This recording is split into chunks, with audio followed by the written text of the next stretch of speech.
In today's lesson, we're looking at demonstrative pronouns.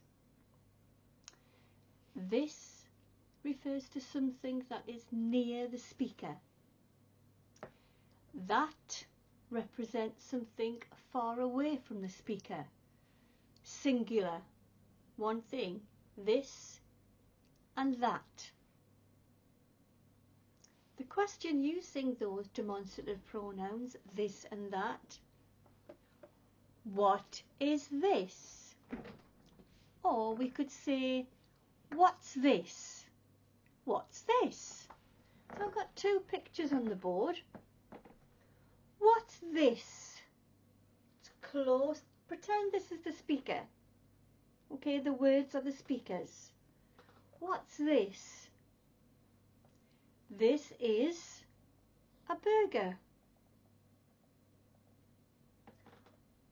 What's that? Or what is that? To make it more fluid, we use a contraction. What's? What's that?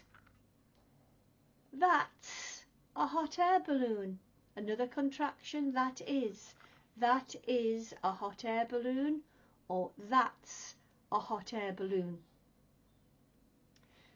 But we're only going to look at that and this today because those are both singular demonstrative pronouns. Look out for another video using plural demonstrative pronouns next time, and then maybe after that we'll have a test to see how much you remember using this and that and the plural demonstrative pronouns. Okay, I hope that helps you with your grammar focus this week, using demonstrative pronouns this and that. I hope this video has been helpful for you today. If it has, give it a like and don't forget to subscribe to my channel for more lessons using grammar, vocabulary and phrases.